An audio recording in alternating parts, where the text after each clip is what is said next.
तुम्ही जे प्रश्न विचारला मला त्याच्यामुळं दौऱ्याचं, पण तुमचे प्रश्न आता पुढचे काय आहेत त्याच्यामुळं मला गुंगे आले. दौऱ्यावर मला होईल. काय नाही, नेहमीप्रमाणे आपलं सगळ्यांच्या गाठीपाठी घेतोय. आणि काय लाज आणि काय लपून काय ठेवायचं, ते पहिलंच सांगितलं. उभं राहणार म्हणजे राहणार, जे काय असेल ते बघू नंतर पुढचं काय जे ते. लोकांचा प्रतिसाद कसा आहे मला बघताय ठीक आहे. तुम्हाला काय वाटतं, चांगलं का वाईट? आम्हाला चांगलाच मिळतो. पण ठीक आहे, मला कशाचा प्रश्न विचारतो? तुमच्या विरोधामध्ये मोठ्या प्रमाणात असा एक प्रबळ उमेदवार उतरवण्याची जोरदार तयारी शरद पवारांसह महाविकास आघाडी करते, पण त्यांना उमेदवारच सापडत नाही अजून त्या ताकदीचा. काय नेमकं आहे? नेमकं काय नाही, आजपर्यंत मी कधी राजकारण केलं तर संपूर्ण समाजकारण केलं, लोकहिताचं केलं, आणि कधी कोणाच्या असं आडीविडी घेतली नाही, कधी कोणाला काय दुखवलं नाही. लोकांचं प्रेम आहे. शेवटी लोकशाहीमध्ये लोकशाहीतले राजे आहेत, ते ठरवतील काय करायचं आणि काय नाही. मी तरी काय बोलणार. मला साहेब, आपली उमेदवारी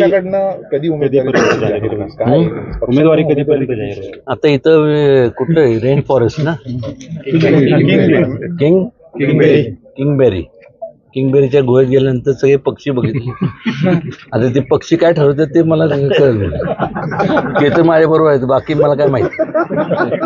साहेब, तुम्हाला अजूनपर्यंत चिन्ह जाहीर केलेलं नाही, मात्र त्याच चिन्हावरती तुम्ही आज संपूर्ण जिल्हा पिंजायचं पूर्ण थांबलेलं आहे.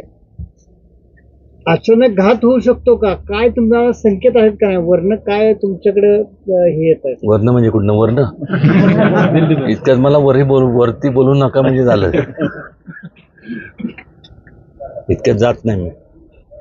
आहे लोकांची जोपर्यंत आहे, जोपर्यंत ताकद आहे तोपर्यंत लोकांची सेवा करणं, हे बघू सगळं. मला साहेब, परवा शरद पवारांनी स्कॉलर उडवली, तुमची स्टाईल केली, आव्हान दिल्याचा एक चर्चा सुरू आहे, काय सांगाल? काय बोलणार, ते वडीलधारी. अहो, माझं बारसं जेवलेलं लोकांच्या बद्दल मी काय बोलू, मला काय बोलणार मला सांग. पण सातारकरांमध्ये चर्चा आहे की स्कॉलर उडवायची स्टाईल उदयनराजेंची, दुसऱ्या कोणी करू नये असं. कोणाची तर मला सांगा ना,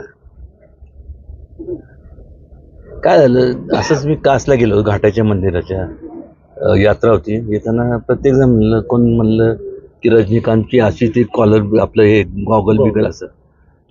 तर माझा जिवलग मित्र युनुस होता, ते म्हणलं तुमची काय स्टाईल म्हणलं. विचार केला, म्हणलं तर काय माझी काय स्टाईल, आपली काय स्टाईल म्हणलं मी कधी कोणाचं वाईट केलं नाही, लोकांच्या हिताचं काम केलं. मग म्हणलं काय म्हणलं नाही काहीतरी केले पाहिजे. ठीक आहे म्हणलं, त्या निमित्त एवढा अधिकार आहे म्हणला, कोणी पण सांगू द्या, कोणी पण कुठे केव्हाही तयार आहे म्हणलं. आपण सगळ्यांचं हे केलं म्हणून दिस इज कॉल्ड स्टाईल म्हणून, बाकी काय नाही. तुम्हाला लोकांना वाटत असेल लई मोठी काय, अनेकदा टीका पण झाल्या, कॉलरवाला पाहिजे काय ते. कॉलर मी आता घातली, या कॉलर काढून घ्या, नाहीतर काय पण काढून घ्या, पण लोकांचा जीव आहे तो तुम्ही काढून घेऊ शकणार नाही, कोणीच एवढं. काल महाविकास आघाडीचा बदललाय तुमचा, एक आता वेगळा कॉलरचा असं कुर्ता, एक वेगळं पण तुमच्या आता ह्याच्यात सगळं दिसतं. तसं नाही, काय माहिती का, कुर्ता पैजामा मी घालायचं, लोकांना वाटायचं लय मोठं बापाचं पोरगं दिसते बरं का. मग पॅन्ट शर्ट घेतलं तर लोकांना म्हणलं की हे काय सोफिस्टिकेटेड टेक्नोक्रॅट. पण विचार केला, म्हणलं तर लंगोट तर घालून जाऊ शकत नाही, आता काय करायचं म्हणलं, अंग तर झाकलं पाहिजे.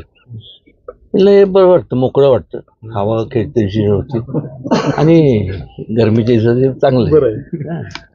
महाराजसाहेब, अनेक गाड्या तुम्ही उडवलेल्या आहेत, गाड्या चालवलेल्या आहेत, रेसिंग मध्ये सुद्धा तुम्ही एकदम सक्रिय होता. आता या राजकारणाच्या या रेसिंग मध्ये ह्या कुठल्या गाड्या धावतायत असं वाटतंय तुम्हाला? कुठल्या म्हणजे?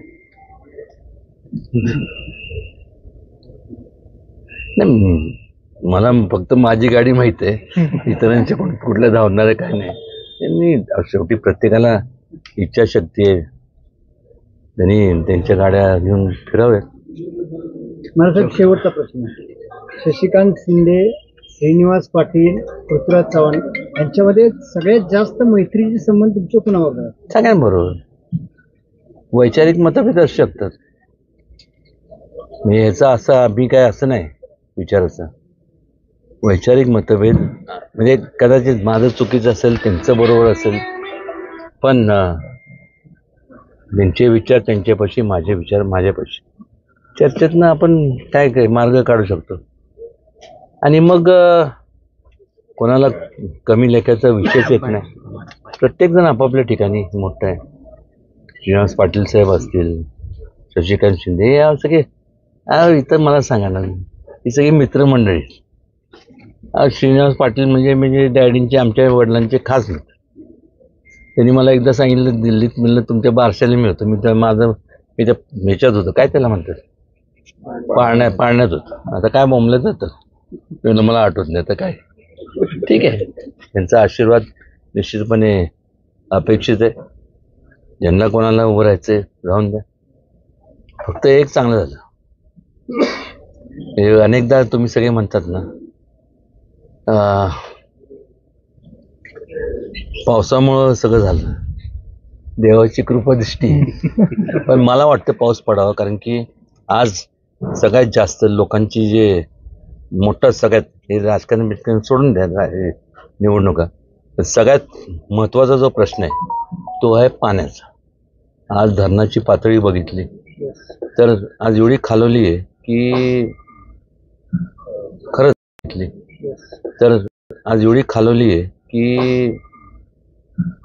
खरंच म्हणजे आता एप्रिल आहे, मे, एक कधीतरी पाऊस पडला पाहिजे.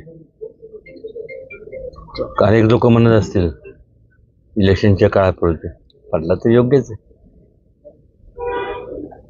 तुमच्या नजरेतनं महाराष्ट्रात सातारा जिल्हा पूर्ण विकसनशील झालाय का, असं वाटतंय का? एक लक्षात द्या, जेव्हा तुम्ही विकासाच्या गोष्टी करता, जशी लोकसंख्या वाढते त्याप्रमाणे लोकसंख्येच्या हे पाहता तुलनेत प्रश्न हे वाढत जातात आणि विकास हा कधी थांबू शकत नाही. मी असेल नसेल, कोण असेल नसेल, पण विकास हे एक ऑनगोईंग प्रोसेस आहे, चालू राहतच. महाराजसाहेब, ही सगळी निवडणूक काय तुम्ही बिनविरोध करण्यासाठी काय खेळी केल्यात काय? काहीच उमेदवार अजून महाविकास आघाडीचा पण याचा येत नाहीये समोर. कोणच अजून तुमच्या समोर उमेदवारी कोणाची जाहीर केली जात नाही. नाही असं नाहीये. ते त्यांचं माझ्यावरती प्रेम सगळ्यांच, आणि त्यामुळं ते पण विचार करतात की जाऊन दे म्हणलं, यावेळेस म्हणलं, ते म्हणतो ना, बच्चा समज के छोड द्या, असं ते जरी म्हणत असले तर आता काय दुसरी बाजू अशी आहे, आता लहान होतं ठीक आहे, आता बच्चा राहिला नाही ना, तर मला माझं तर कार्य केलं पाहिजे, त्यांना त्यांचं कार्य केलं पाहिजे. थँक्यू महाराज. थँक्यू.